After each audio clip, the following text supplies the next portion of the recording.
kita di sini, kita bakalan mengulik tentang Candi Ijo, khususnya tentang atraksi, ancillary, amenitas, dan aksesibilitas. Yuk simak videonya sampai habis. Bye-bye!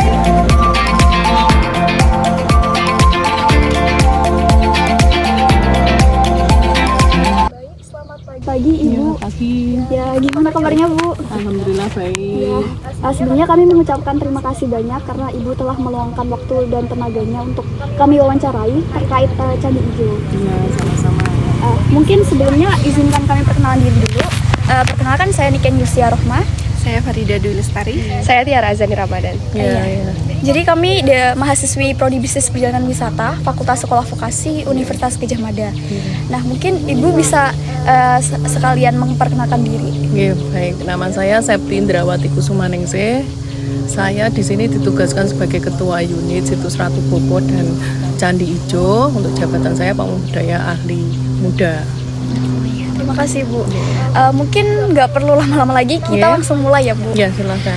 Untuk pertanyaan pertama, mungkin bisa diceritakan secara singkat terkait sejarah dari Candi Ijo sendiri Bu? Oke, kalau sejarah Candi Ijo, biasanya sejarah itu kita sumber sejarah itu berdasarkan bisa dari prasasti, bisa dari sumber sejarah atau naskah-naskah ya.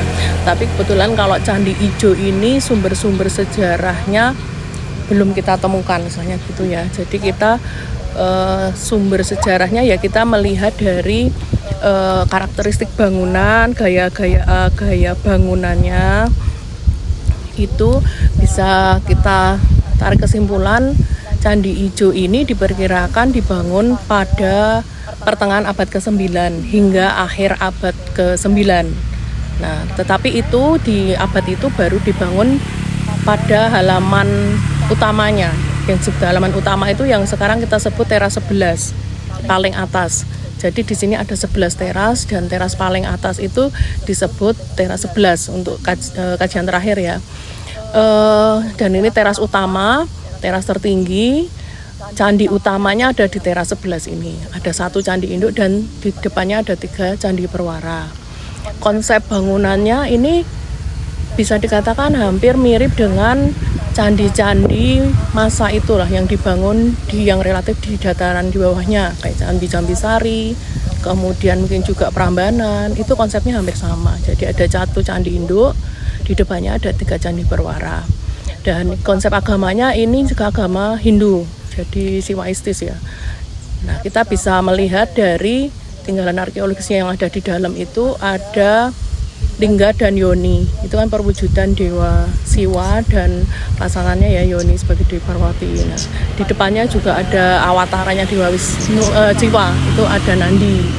Nah, di Lingga Candi Perwara di tengah. Nah, itu menunjukkan bahwa memang candi ini berlatar belakang agama Hindu. Nah, candi yang ada di bawahnya, candinya tadi 11 teras ya. Teras-teras yang lain, sementara ini struktur yang lain itu bisa kita temukan di teras di bawahnya. Ada di teras 9, 8 sampai hingga teras 5. Tapi itu kemungkinan dibangun kemudian. Mungkin ketika itu Mataram Hindu ya. Mataram Hindu kemungkinan sudah pusat pemerintahannya sudah berpindah ke Jawa Timur, ke arah timur. Tetapi karena mungkin kebutuhan religi masyarakat masa itu, masyarakat pendukung yang masih tinggal di sini pada masa itu, pembangunan Candi Ijo ini masih dilanjutkan gitu. Tetapi tentunya dengan kemampuan, dengan situasi dan kondisi yang tidak sama ketika pertengahan abad ke-9 itu. Bisa dikatakan kan abad-abad itu masih di masa kejayaan Mataram lah gitu.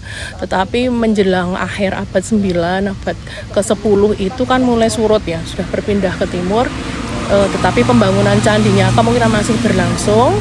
Nah, itu kemudian menggunakan bahan yang lebih mudah didapatkan, dan mungkin kalau yang candi induk ini kan memang dibangun dari batu andesit.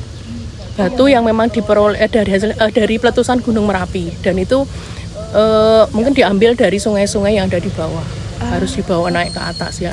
Tapi kalau candi yang di bawah itu dibangun dari candi batu putih atau tuf. Nah, tuf itu adalah endapan abu vulkanik ya yang mengendap kemudian menjadi batu sedimen. mungkin teman-teman tahu breksi ya. Nah itu kan formasi batu sedimen tuh dari hasil letusan gunung berapi. Nah itu kemudian yang itu digunakan untuk membangun candi yang di masa lebih muda gitu lah istilahnya ya. Nah selain itu juga memanfaatkan formasi batu asli, artinya breksi tufnya itu kemudian dipahat, dipangkas untuk menjadi pondasi dan juga menjadi pagar, menjadi talut untuk tempat untuk candi-candi yang memang ada di perbukitan ini ya. Karena selain di sini kan juga ada Boko, ada juga Barong gitu ya. Ini candi-candi yang berada di atas bukit gitu. Gitu kalau sejarah singkatnya ya Mbak ya. Ini tuh candi yang paling tinggi di Jogja ya? Ya, Candi Ijo sementara ini menjadi salah satu candi ya. Ini karena ini kompleks ya. Ini kan kompleks candi ya di sini itu. Kita menyebutnya mungkin bisa situs begitu karena tidak hanya ada di halaman teratas tapi secara konsep ini halaman utamanya itu berada di teras paling tinggi. Kemudian candi-candi yang lain itu berada di teras-teras yang ada di bawahnya. Nah, ini satu konsep pembangunan yang cukup unik juga ya. Artinya orang pada masa itu ternyata juga memilih puncak-puncak bukit sebagai tempat untuk membangun bangunan suci. Nah, kalau kita lihat di konsep keagamaannya kan bangunan suci itu umumnya dibangun di tempat yang dekat dengan sumber air. Salah satu syarat utamanya. Namun ini justru menjauh dari sumber air ya. Nah, ada satu prasasti kecil ya yang ditemukan di Candi F itu candi batu putih yang ada di bawah itu ada tulisan yang kalau diartikan itu tempat pertapaan gitu ya. Nah mungkin apakah dulu di sini adalah tempat pertapaan karena tempatnya yang ada di atas bukit. Nah itu juga perlu dibuktikan dengan mungkin sumber-sumber sejarah dan kajian-kajian lain yang lebih mendalam gitu ya mungkin ya. Gitu. Kalau selain Candi Ijo sebenarnya ada juga Candi Boko, Candi Barong itu ya posisinya di atas bukit. Tapi kalau Candi Ijo memang yang tertinggi untuk wilayah DIY ya. Untuk wilayah DIY ini berada di sekitar 357 meter di atas permukaan laut. Begitu. Kemudian kalau untuk kemudian dibuka menjadi objek wisata sendiri itu mulai dari kapan, Bu? Kalau tahunnya saya persisnya lupa ya Mbak, tidak tahu persisnya. Tapi sekarang ada kerjasama dengan Dinas Pariwisata Kabupaten Sleman itu untuk mengelola beberapa candi yang memang sudah dilakukan pemugaran dan sudah dilakukan perawatan sehari-hari.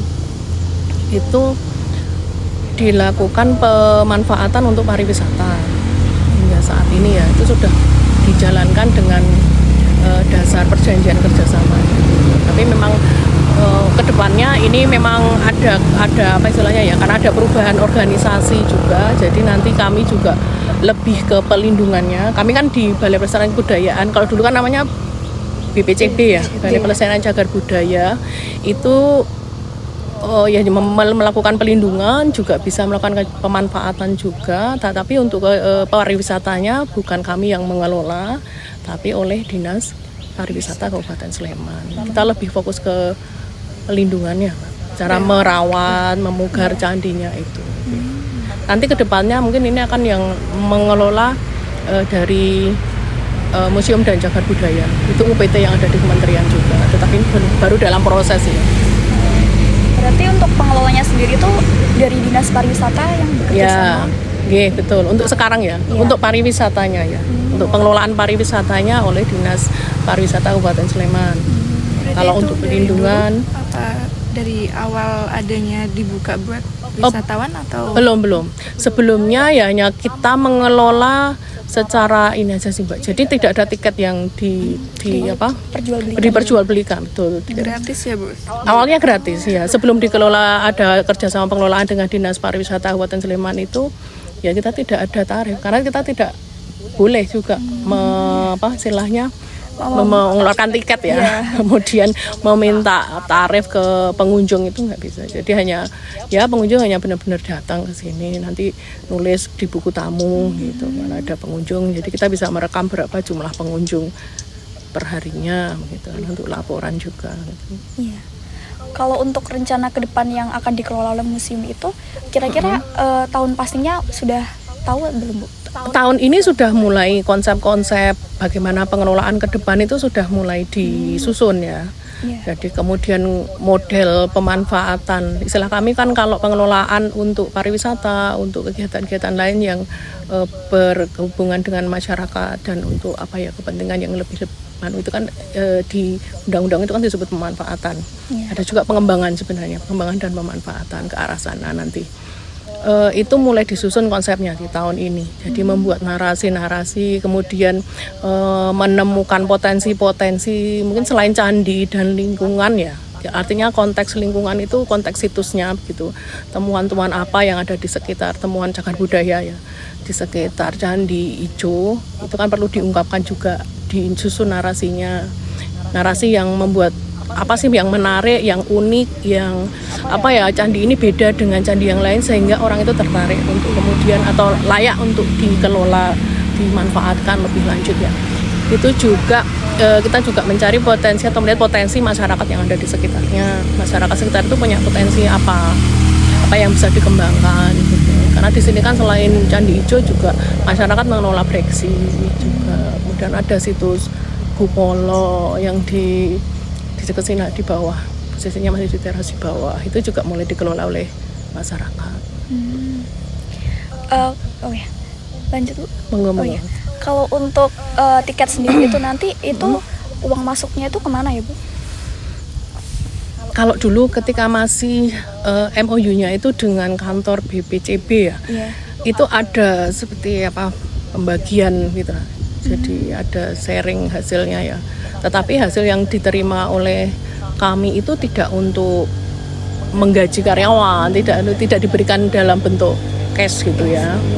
Tetapi nanti kembali untuk pelestarian cagar budayanya, penunjang, sarana penunjang. Karena kan operasional kalau candi ini sudah dipugar dan dimanfaatkan itu kan tidak sedikit, tidak ya. Jadi memang butuh perawatan CCTV, butuh juga pengunjung butuh kamar mandi, butuh tempat parkir, kemudian juga listrik dan sebenarnya kebutuhan untuk mengatasi sampah ya kaitannya lebih ke dengan pengunjung lah sebenarnya itu bisa diarahkan ke situ. Nanti sebagian dikelola oleh dinas pariwisata kembali ke pemerintah daerah ya. Iya. Tapi kalau sekarang karena ini kita nomenklaturnya baru ya, kantornya ini kan sudah reorganisasi menjadi BPK Wilayah 10 ini kita tidak ada apa istilahnya dasar untuk tadi bagi hasil. Jadi sementara ini masih di Pemda gitu lah. Nah, makanya menunggu konsep pemanfaatan yang baru ini nanti seperti apa. Kalau untuk harga tiket masuk kemudian dan jam buka dari Candi Ijo sendiri itu kapan ya? Nah kalau jam buka itu ada hari biasa ya seperti ini ya, Senin sampai Jumat itu jam 9. Tadi kalau loketnya buka jam 9, tutupnya jam 5:30. Kemudian kalau untuk hari libur itu biasanya minta perpanjangan waktu ya. Biasanya buka mulai pagi lah jam 7, nanti tutupnya juga 5:30 begitu biasanya. Atau di hari-hari besar yang memang banyak pengunjung ya. Nah itu biasanya ada perpanjangan waktu untuk membuka loket itu. Tapi itu kan dinas pariwisata ya yang mengelola itu Mbak. Kita lebih, jadi kita itu tidak dapat dari tiket itu, tapi tenaga keamanan kita yang membantu juga untuk akhirnya menertibkan pengunjung gitu sebenarnya ya kasihan juga teman-teman keamanan itu, tapi ya sementara ini berjalan seperti itu untuk kita tujuannya ya supaya cagar budayanya yang terlindungi ya, karena kadang perilaku pengunjung itu kan juga perlu diawasi. Sementara kalau dinas pariwisata kan sementara ini petugas tiket saja yang ada di sini, tidak ada petugas keamanan dan tenaga mungkin yang lain itu belum ada. Kemudian untuk harga tiketnya Bu?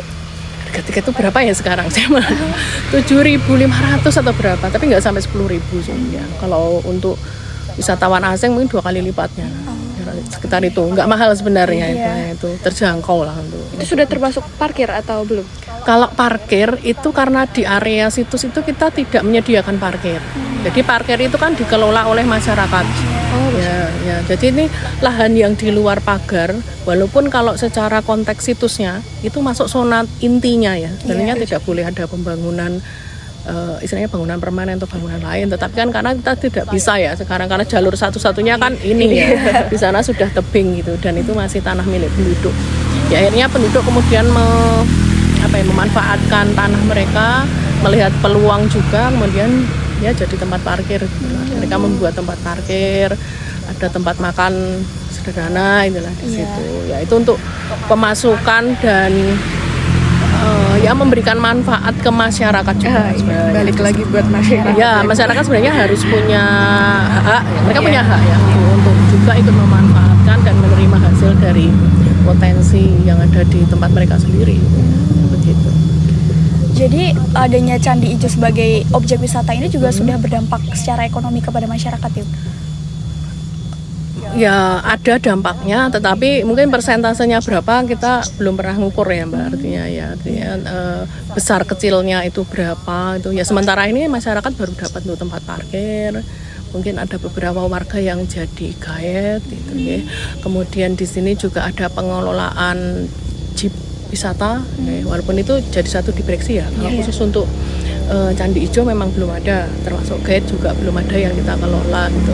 Nah itu juga dari masyarakat, kan mereka jalur jeepnya itu muter-muter ya, jadi candi yang di atas bukit-bukit itu, jadi mereka melalui beberapa candi gitu lah. Jadi mungkin pemasukannya dari situ ya.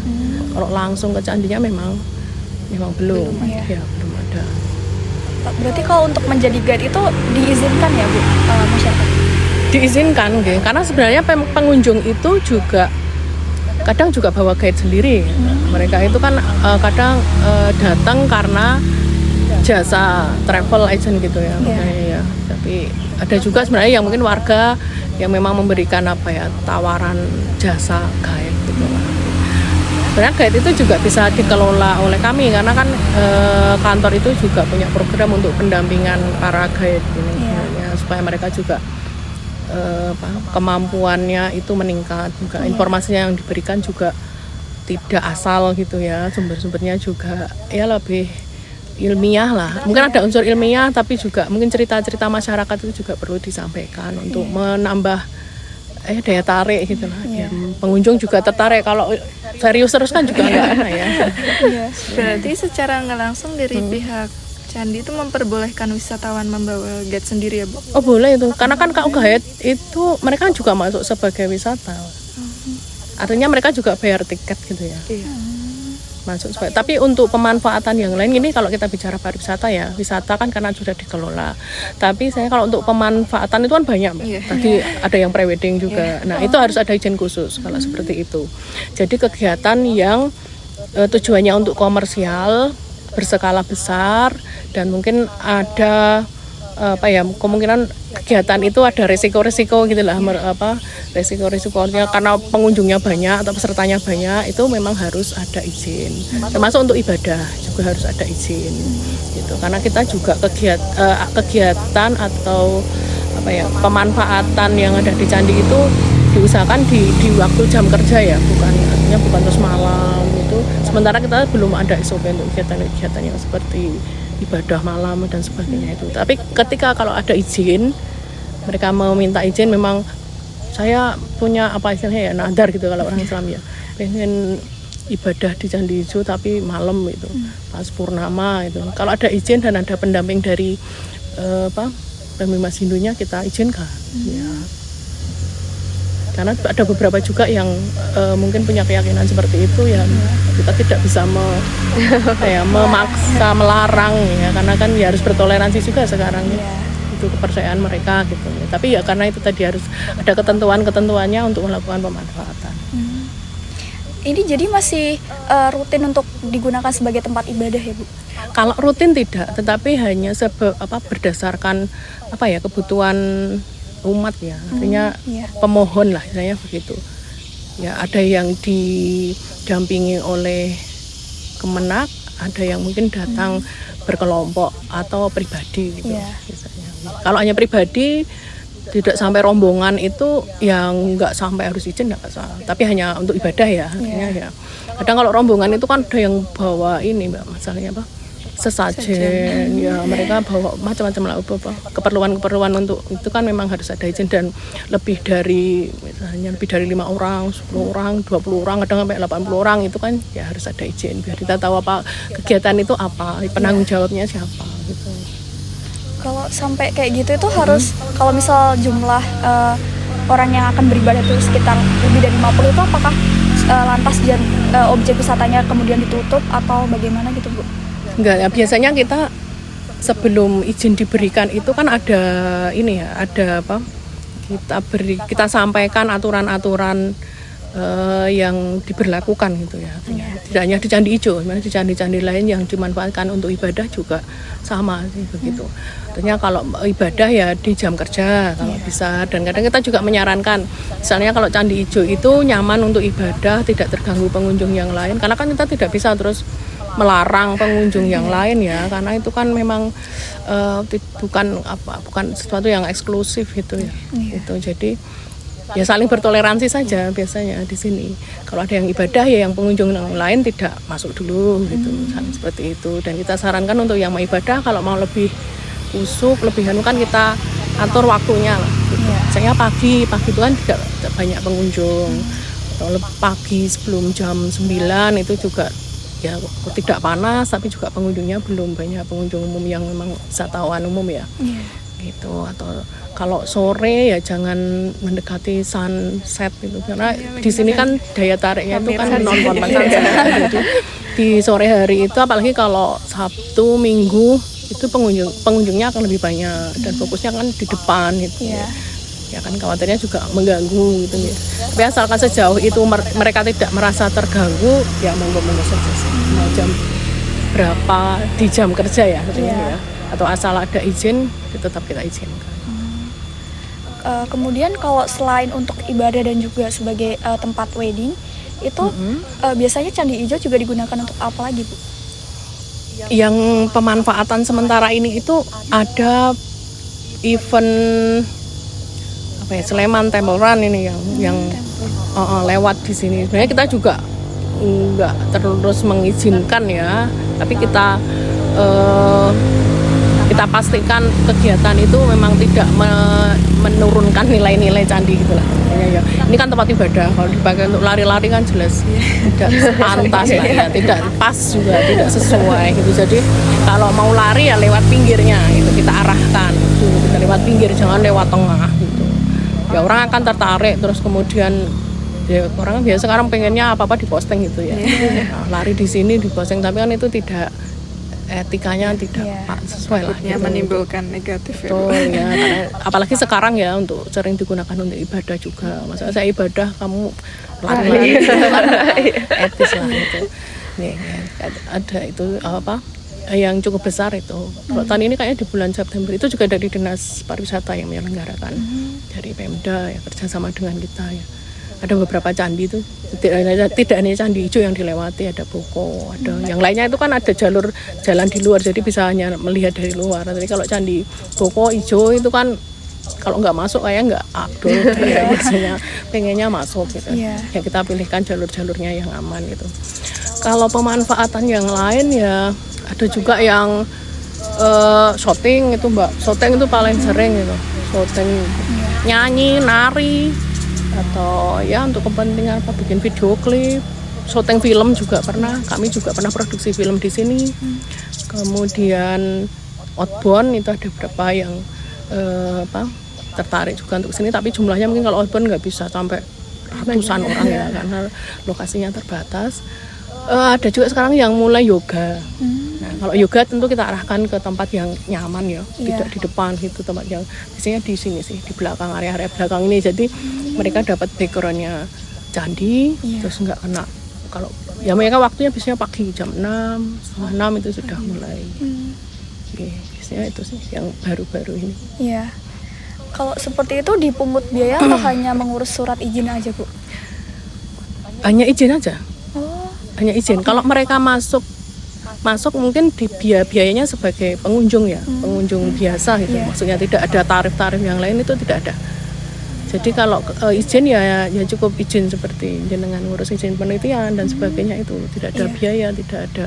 Karena kita memang bukan instansi yang memang harus menarik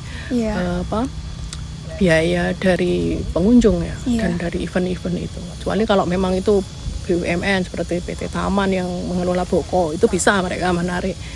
Caranya berapa biaya untuk penyelenggaraan event di situ. Kalau di sini belum ada ketentuan tersebut. Nah, nanti mungkin kedepannya kalau dikelola MJP saya konsepnya belum tahu ini kedepannya seperti apa. Kemudian kalau untuk larangan dan pantangan bagi wisatawan yang berkunjung ke sini itu kira-kira apa aja ya, Bu? Kalau larangan itu umum ya, larangan untuk pengunjung itu lebih umum ke tidak boleh memanjat, tidak boleh artinya menuangkan minyak atau cairan-cairan lain yang berpotensi merusak batu. Karena kalau ada yang orang ibadah itu pengennya nuang minyak di lingga, itu kita larang. Terus ada juga yang kadang naik ke yoni itu ya, artinya yang naik yang itu juga secara fisik kan bahaya juga ya. Nah itu yang kita larang, yang hal-hal yang seperti itulah, mencoret-coret terutama ya, vandalisme jelas itu dilarang. Kemudian ya larangan-larangan yang lebih untuk keselamatan pengunjung lah, itu Mbak, dan juga untuk keamanan candinya. Kalau ada vandalisme kan ya kita sedih ya, maksudnya tiap hari dibersihkan kok terus begitu. Oh berarti pernah ada ya Bu? Ada, itu di sisi selatan itu masih ada bekasnya itu. Barusan maksudnya dibersihkan batunya itu malah kelihatan vandalismenya. Jadi masih ada tulisan. Mungkin goresnya pakai batu atau apa, jadi nggak bisa hilang dengan hanya digosok atau apa ya. Itu sudah kayak melukai batu sih ya. Maksudnya jadi nanti kalau lihat ke jalan ke sana kayaknya masih bisa dilihat gitu. Dan kita juga bikin tulisan-tulisan di candi itu kan tujuannya untuk peringatan lah, untuk pengunjung, mengingatkan mereka jangan naik, jangan ya artinya perilakunya yang sopan gitu lah kalau ada di candi ya. Kalau misalnya ada yang nekat itu ya petugas keamanan ya biasanya kemudian memberikan peringatan itu. Selain juga teguran langsung, di sini kan juga ada fasilitas pakai HT ya biasanya. Tugas keamanan itu mohon jangan naik atau memanjat gitu karena memang berbahaya gitu. Kalau pantangan lain yang kaitannya mungkin dengan yang mistis gitu ya, itu ya nggak ada sih Mbak. Tapi ya secara kepercayaan orang kan kalau ke tempat suci ya harusnya tetap menjaga sikap dan perilaku. Juga ngomongnya jangan sembarangan gitu ya itu lebih bagian dari norma kesopanan lah. So itu kalau yang aneh-aneh kayaknya belum pernah nemu sih. Gitu. Iya. Kemudian kalau untuk daya tarik wisata di Candi Ijo ini apa aja ya Bu? Daya tarik utamanya itu ya candi yang berada di atas bukit saya kira ya. Gitu. Karena kalau di sini kan kalau sudah sampai di puncak teratas lah istilahnya gitu ya. Itu kita bisa melihat pemandangan yang di sebelah barat itu kan bentangannya cukup luas ya yang bisa kita lihat. Nah selain itu juga mungkin bisa melihat istilahnya cagar budaya lain yang ada di sekitarnya itu ya. Kalau tambah dan Merapi yang jelas. Kalau dari sini pagi-pagi cerah itu kan kita bisa melihat Gunung Merapi, ada gunung sebelah baratnya itu. Sumbing Sindoro. Nah, itu ada beberapa gunung yang bisa tampak kalau itu cerah gitu ya. Itu menjadi satu hal yang menarik juga, makanya mungkin kalau pre-wedding pagi-pagi itu lebih bagus, view-nya lebih bagus gitu ya. Nah, apalagi nanti kalau sebelah utara itu kita tata ya, karena ini proses pembebasan lahan yang sebelah utaranya ini masih milik penduduk. Nanti mungkin kalau ditata kan secara view-nya kan lebih bagus ya, lebih mendekati konteks seperti aslinya gitu lah ya. Tidak ada penghalang atau gangguan yang lain gitu. Nah, saya kira karena letaknya itu ya yang menjadi daya tarik pengunjung itu kalau di Candi Ijo. Selain juga mungkin ada keunikan linggayoninya yang besar sebenarnya kalau paham paham sejarah gitu ya. Paham tentang orang penasaran juga mungkin ya. Di Di sini kan lingga dan yoninya termasuk yang punya ukuran sangat besar dan dari satu batu, bukan dari batu berapa kemudian disusun gitu ya, tapi dari satu batu. Nah itu kan satu keunikan juga sebenarnya. Berarti daya tarik utamanya tuh kayak melihat pemandangan gitu ya Bu, dari Candi Ijo ini sendiri. Nggih, ya orang lebih banyak juga foto background candi gitu ya, foto dengan background candi dan melihat pemandangan di sebelah baratnya, terutama kalau sore hari ya. Iya, Lebih dapat lah. Sunset Lebih ya. sunset. Karena kalau untuk pas matahari terbit kan kita kurang mendapat view yang bagus kalau di sini ya. Ada gitu. Kalau dari atraksi yang udah ada saat ini ya Bu, apakah dari pihak pengelola tuh memiliki atau pandangan gitu potensi kedepannya yang akan dibuat untuk atraksi lainnya gitu Bu? Kalau atraksi kita memang belum ada ya, artinya pemanfaatan candi itu sekarang ya yang sudah berjalan itu hanya sekedar ini aja sih, wisata, artinya jual tiket kemudian orang bisa berkunjung, baru sampai di situ sebenarnya ya. Tapi kalau potensi atraksi itu sebenarnya ada lah. Di sini itu kan ada beberapa sanggar milik penduduk ya. Rata-rata di sini sanggarnya itu sanggar tari, kemudian jadilan itu yang paling banyak itu Mbak. Cukup ada 8 apa 7 sanggar di sini ya, yang kaitannya dengan sanggar seni. Itu juga kalau misalnya itu dikelola dan mereka bisa menggunakan candi sebagai inspirasi untuk mengembangkan tarian, itu sangat bisa sebenarnya. Karena di bawah, dan di candi itu kan biasanya ada relief-relief ya, yang bisa dinarasikan menjadi sebuah koreografi lah gitu. Di bawah itu candi N yang baru kita lakukan proses pra pemugaran, studi kajian untuk perencanaan pemugaran, itu ada tinggalan berupa relief-relief yang lebih menggambarkan kehidupan mungkin masyarakat masa itu juga gitu. Karena ada relief orang sabung ayam, ada relief orang kayak perang pakai senjata itu ya, ada relief seperti orang yang lagi rebahan gitu. Nah itu kan bisa menjadi salah satu inspirasi untuk menciptakan karya seni sebenarnya ya.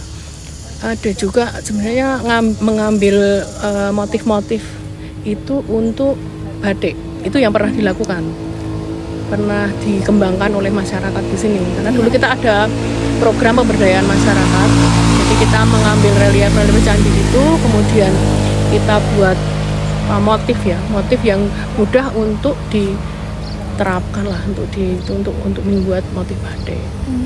Itu pernah juga dan pernah dikembangkan oleh masyarakat. Dan kalau ada event di Breksi, di mana itu kita tampilkan itu hasil-hasil batiknya. Berarti ada pengrajin batik juga di masyarakat? Ada di sini Mbak, di daerah Ngeroyokan ini ada. Tapi berapa kelompok saya tidak hafal berapa. Tapi ada yang mengembangkan.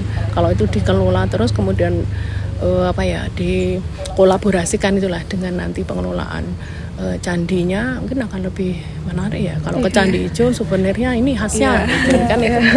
Tapi belum ada ya Bu kolaborasi itu atau sudah? Mungkin tempatnya ya. Sementara ini kan kita belum ada. Memang belum ada. Tapi kalau memang yang mengelola desa misalnya itu sebenarnya bisa. Cuman karena kita kan mungkin terbatas di perencanaan untuk event-event seperti itu belum. Ada satu kegiatan mungkin yang kaitannya dengan artinya bisa mengajak masyarakat ya. Nah, itu ada satu event gelar budaya untuk kita ya. Di situ karena kita kan sekarang tidak hanya mengelola cagar budaya, tapi juga objek-objek pemajuan kebudayaan yang lain ya. Ada kesenian, ada mungkin olahraga tradisional, religi, itu kan kita juga sekarang melakukan pelindungan ke arah sana. Nah itu ada satu event gelar budaya yang di situ juga masyarakat itu sebenarnya bisa menyajikan karyanya, hasil-hasilnya. Batik kemarin tuh banyak, tapi mungkin inspirasinya bukan yang hijau ya, inspirasi candi yang lain itu bisa ditampilkan di situ. Jadi kita eventnya baru itu sih sebenarnya. Event apa ya? Event seperti festival gitu Mbak. Jadi biasanya kita ada di satu candi. Yang pertama kita gelar kemarin itu di Candi Pelausan. Tahun ini rencananya di Candi Banyunibo. Jadi itu ada panggung yang memang untuk penampilan kesenian, terus kemudian nanti kita juga menyediakan booth untuk pameran. Nah di booth itu masyarakat bisa memajang hasil-hasil karyanya, atau mungkin yang sekarang mungkin juga diperjualbelikan ya, artinya itu untuk menambah pemasukan mereka juga. Dan juga mungkin ada workshop untuk ini meningkatkan ya seperti sosialisasi juga. Kalau candi atau apa ini sebenarnya bisa dimanfaatkan oleh masyarakat untuk berbagai inspirasi, untuk berbagai kegiatan. Dan kita juga sekarang ada program pendampingan ke komunitas. Jadi komunitas itu kan banyak ya, ada komunitas ya seni, ya berbagai bidang lah gitu. Tapi yang kaitannya dengan budaya gitu. Mereka butuh apa? Butuh mungkin tempat apresiasi, butuh narasumber untuk ya mengembangkan pengetahuan mereka, menambah pengetahuan ya gitu. Itu kita sekarang memberikan pendampingan ke mereka. Ya, ada kewajiban untuk itulah. Dan ini sedang dirintis, sedang dikembang untuk pendampingan ke mereka gitu. Itu dari pengelola Candi Ijo-nya sendiri atau dari balai itu, Bu? Dari balai. Kalau pengelola itu ya sekarang kan BPK dengan dinas pariwisatanya. Kalau ke komunitas lebih dari BPK. Untuk acaranya itu rutin setiap tahun sekali. Kalau yang gelar budaya itu 1 tahun sekali. Ya, tapi kalau untuk pendampingan komunitas itu rutin ya. Artinya kapanpun mereka perlu. Tapi kan ya kita menyusun rencana program itu kita dialog dulu dengan mereka gitu. Itu sudah tanggal atau bulannya gitu udah tepat. Kalau untuk gelar budaya itu bulan November apa ya? Oktober atau November, saya lupa untuk jadwalnya. Antara itu ya, Bu. Ya, biasanya event memang kita sengaja jadwalkan di akhir tahun, artinya karena ini judulnya juga gelar budaya ya. Kita menggelarkan apa yang sudah kita lakukan di tahun ini mungkin gitu ya. Misalnya kita ada lomba, misalnya ada lomba apa gitu. Nah, kita hasilnya nanti disampaikan di situ. Misalnya kita kan juga ada inventarisasi objek pemajuan kebudayaan. Nah itu ya apa itu hasilnya apa saja mungkin kita bisa sampaikan di situ untuk bahan sosialisasi misalnya gitu. Kita sudah melakukan kajian tentang misalnya relief di candi mana untuk inspirasi batik atau apa. Nah kita bisa membuat workshop di situ untuk memberikan kayak pelatihan singkat ke masyarakat, memperkenalkan, masyarakat bisa belajar. Jadi semua umur lah di situ, bisa masuk di situ. Kita ada pembinaan kesenian, istilahnya mungkin fasilitasi kebudayaan, beberapa sanggar seni dan mungkin sanggar apa yang lain itu ya, yang kaitannya dengan cagar budaya atau kebudayaan yang sudah diberikan pembinaan. Nah kita berikan tempat apresiasi lah di situ. Saya mau menampilkan apa gitu. Bisa di situ. Berarti secara keseluruhan berarti Candi Ijo tuh lebih fokus ke pemanfaatannya ya, Bu? Lebih kalau BPK sekarang ya, Balai Pelestarian Kebudayaan kantor kami sekarang itu sebenarnya lebih fokus ke pelindungannya. Oh, pelindungan. Ya, nanti kalau pemanfaatan kita masih membantu proses pemanfaatan sejauh itu bukan komersil ya. Itu tapi dengan perizinan. Kita masih membantu di situ. Tetapi kalau tugas utamanya lebih ke pelindungan. Jadi pelindungan itu lingkupnya kalau kami itu yang tugas rutin tiap hari ya pemeliharaan candi. Melakukan misalnya rumputnya dipotong, disapu, dibersihkan. Kalau batu itu kan juga kadang ada lumutnya. Nah itu perlu ditangani lah, dikonservasi di istilahnya kami supaya tidak blentong-blentong, tidak dilakukan perawatan gitu. Iya, itu perawatan rutin itu Mbak, setiap hari. Makanya kita ada tenaga namanya juru pelihara cagar budaya. Nah, juga kita melakukan pemugaran. Nah, kalau turun ke bawah itu kan ada tenda-tenda dan nyusun-nyusun batu. Nah, itu sebelum pemugaran kan kita ada kajian pra pemugaran untuk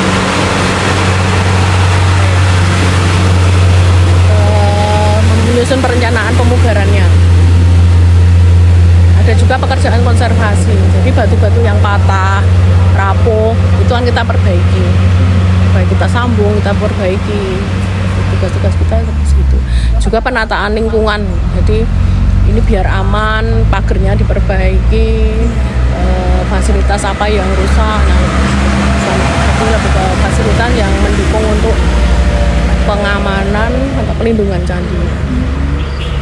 Berarti ini secara keseluruhan tuh bentuk candinya itu belum maksudnya belum fix seperti ini ya Bu, masih akan dilakukan seperti pembangunan yang lain atau gimana Bu?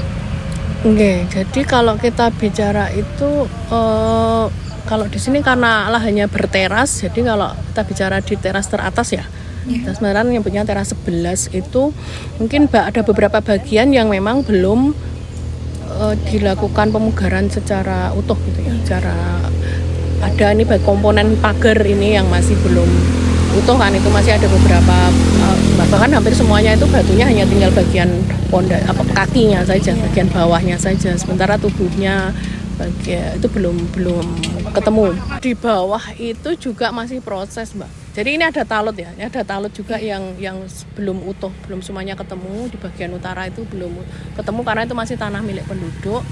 Dan yang di bawah itu candi-candi yang dari bahan batu putih itu masih banyak yang berserakan. Beberapa struktur itu bahkan belum kita lakukan istilahnya ekskavasi, menggali sebenarnya temuannya itu sampai seperti apa yang masih ada di bawah tanah. Jadi pekerjaannya masih sangat banyak. Di dalamnya berarti ini masih mungkin ada yang harus ditemuin ya Bu di dalam. Kalau di halaman utama ini mungkin struktur talutnya sih beberapa saja. Kalau yang sebagian besar sudah, bagian depan itu sudah. Cuma ada bagian selatan, utara itu masih perlu dicari datanya juga.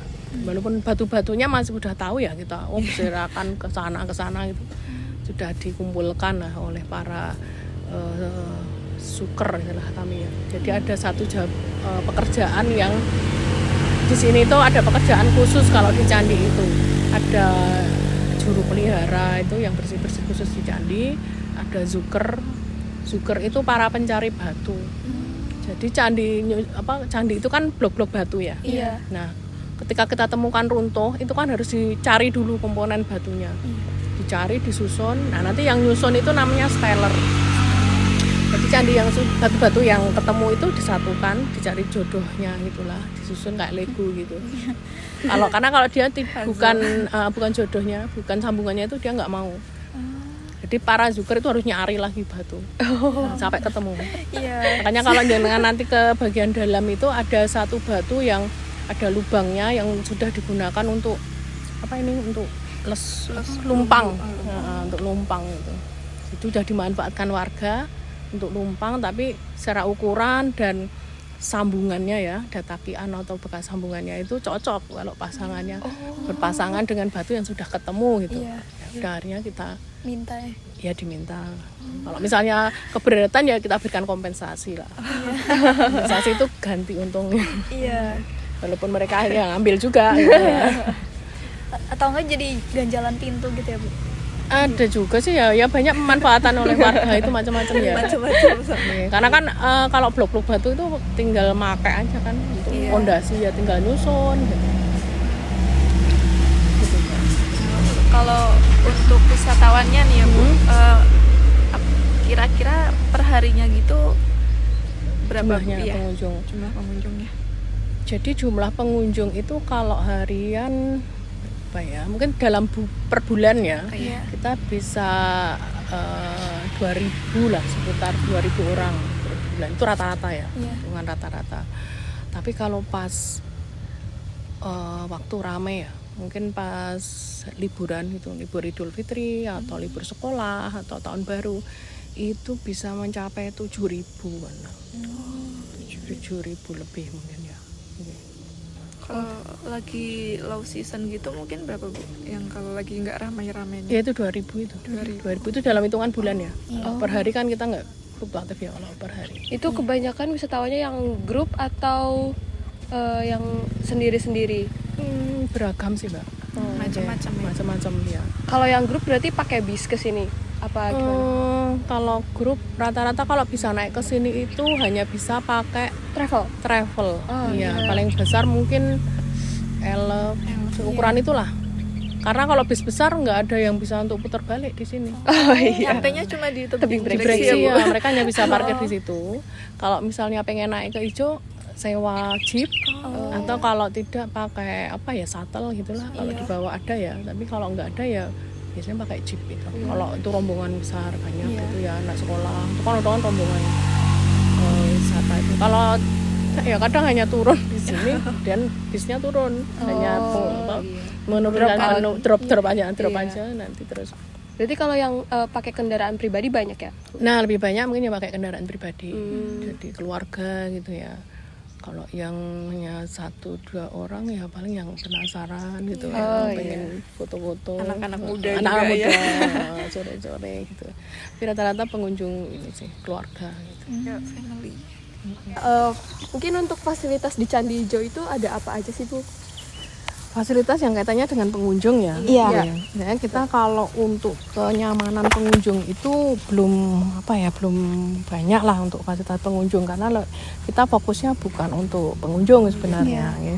Tetapi ya kita ada fasilitas yang kita sediakan itu justru malah di belakang, karena kita tidak boleh membuat fasilitas sebenarnya yang ada di depan apalagi masuk ke zona inti. Nah, karena tidak boleh ada bangunan-bangunan permanen di zona inti. Nah, kantor unit kita saja kita bangun di belakang, nggak terlihat ya itu karena kan kita memang prinsipnya tidak menghalangi pandangan ketika orang itu berada di candi gitu. Jadi scene review-nya itu harus terjaga gitu lah, bentang pandangnya itu yang menjadi daya tarik di Candi Ijo kan, dan konsepnya mungkin dulu itu juga supaya bisa menikmati lingkungan ini karena mereka di atas bukit gitu ya. Kalau ada fasilitas-fasilitas lain kan ya mengganggu lah gitu. Ya di belakang itu ada musola, ada kalau tempat parkir itu untuk karyawan, bukan untuk pengunjung. Kemudian ada toilet belakang tuh. Kalau toiletnya jumlahnya ada berapa, Bu? Ada 2, yang di belakang ada 2, terus sementara yang di depan ini ada 2 juga. Sebenarnya itu dulu juga bukan untuk pengunjung, tapi untuk karyawan. Karena dulu Berkitnya ada di sini. Berkit itu tempat kerja untuk kami, Mbak. Gitu. Jadi dulu ada bangunan di bawah, tapi karena ini kan zona inti, tidak boleh ada bangunan jadi itu dibongkar pindah ke belakang. Nah, yang sementara masih ada ya Berkit untuk pekerja, ada 2 toilet dan pos keamanan. Ya, tapi itu juga wacananya nanti akan hilang. Akan hilang, jadi bebas. Terus loket yang di tiket itu juga kita sarankan untuk dibangun non permanen. Jadi tidak boleh ada bangunan permanen ya di situ. Kalaupun nanti mau dipindah kan lebih mudah. Fasilitas yang lain ya papan info, papan larangan. Jadi nama situsnya apa? Kemudian larangannya lebih larangan yang sesuai Undang-Undang Cagar Budaya sih. Tidak boleh melakukan vandalisme, kemudian ancaman-ancaman kalau mencuri gitu, didenda berapa. Berarti ada papan informasi dan mungkin ada peta denahnya. Nah, peta denah dulu kita ada di situ, tapi kena hujan angin itu roboh ya, Bu? Ya, belum diperbarui lagi. Untuk peta denahnya juga informasi tentang candi. Candi Ijo itu sejarahnya apa, deskripsinya seperti apa, juga ada peta mungkin sebaran candi-candi yang ada di bukit-bukit dan di kawasan Prambanan lah mungkin nyebutnya. Kalau bukit-bukit ini ada yang menyebut Siwa Plato gitu terkenalnya. Ya, Siwa kan Hindu, jadi bukit yang di atasnya banyak temuan bangunan suci agama Hindu. Sebenarnya ada juga yang Buddha. Jadi di sini ada stupa. Kalau jalan tadi naik di bawahnya kantor Kelurahan Sambirejo itu ada kemungkinan stupa, tapi dalam proses kita sedang ekskavasi sih, jadi belum tampak. Itu ada situs tinjon. Kemudian kalau naik ke arah Candi Barong itu ada stupa Sumber Watu yang ada di dalam area hotel Sumber Watu Heritage itu. Kemudian satu lagi di Dawangsari. Stupa Dawangsari itu baru proses untuk perencanaan pemugaran. Tadi kan sudah menjelaskan tentang fasilitas yang ada di Candi Ijo ini ya Bu. Kalau ancillary service kayak ATM atau money changer gitu-gitu ada yang terdekat sini nggak Bu? Dekat sini di bawah ya Mbak ya. Oh di bawah. Iya, kalau di atas ini belum ada, saya lihat ya. ATM itu belum ada. Jadi di bawah ya sebelum Jalan raya yang terdekat. Oh iya. Kalau kantor terdekat ada kantor apa tadi, kecamatan atau kelurahan? Kelurahan. Oh iya, ya, Kelurahan Sambirejo. Karena kan masuk Sambirejo ya. Nah, Iya. itu ada kantor kelurahan, kemudian ya Sambirejo maju sih sekarang ya. Iya. Ada beberapa kantor misalnya BUMDes ya. Iya. Direksi itu dikelola BUMDes. Itu kemudian untuk sampah juga yang mengelola dari desa. Kemudian PDAM ya. PAM itu juga sumbernya lokal di sini. Kalau naik ke sini tuh alas kakinya harus dicopot atau enggak Bu? Enggak. Kita belum ada aturan untuk melepas alas kaki ya. Karena secara fisik batunya ini masih kuat. Masih kuat. Masih. Tapi kita pasang ini seperti apa? Buat bersih-bersihnya ya? Betul, biar karena justru yang merusak itu pasir itu. Iya, karena kan gesekan pasir itu Pasti sama batu. ya. Iya. Kaki kita aja kalau kena pasir malah lebih luka kan. Masuk. Itu bahaya itu. Iya. Nah, kayak tali tali yang untuk jatuh itu kalau udah kena pasir dia akan rusak. Karena kayak kalau ini juga supaya pengunjung itu ya harapannya gini lah, menghilangkan pasir dari alas kaki deh. Nah, seperti tempat larangan ini kita berikan di sini ya sekarang ya. Nah, kita juga sekarang nambah kotak itu yang di dalam itu untuk menancapkan dupa. Nah, karena kan kita ya sekarang tetap nggak bisa kalau terus hanya melarang ya. Artinya kalau melarang itu ya paling tidak menyediakan fasilitas ya. tambahan untuk ya biar nggak, kadang mereka itu soalnya nih kalau nancep ke dupa itu di bilik-bilik itu loh. Di sini. Ya, dan itu kan Enggak ini ya Bu. di sela-sela batu itu. Iya. Dan lidinya itu kan kecil ya. Iya. Jadi agak susah Ambilnya. diambil. Iya. Iya. Mungkin Ibu untuk pertanyaan terakhir ya Bu. Untuk harapan dari Ibu Septi sendiri terhadap Candi Ijo ini ke depannya itu seperti apa ya Bu? Harapan kalau saya sebagai orang yang mungkin lebih ke ini ya pelestarian dari aspek pelindungannya ya Mbak ya. Iya. Itu ya Candi Ijo jelas bisa dimanfaatkan tapi juga tetap lestari gitu ya. Tidak ada kerusakan, itu harapannya. Iya. Kerusakan baik karena perilaku pengunjung maupun kerusakan karena faktor-faktor alam yang lain ya. Iya. Karena di sini ini termasuk tempat karena tertinggi dan juga depan itu kan sudah lembah yang luas ya. Jadi kalau hujan angin itu kita kadang kena dampaknya juga. Jadi itu berdampak kayak kemarin yang terakhir itu yang papan info itu kena hujan angin akhirnya roboh. Iya. Gitu. Kemudian juga yang lain itu di sini itu kan butuh juga mungkin kenyamanan juga ya untuk orang yang bekerja di sini juga, untuk para pengunjung juga ya, nanti harapannya ke depan teras-teras yang di bawah itu bisa ditata lah gitu.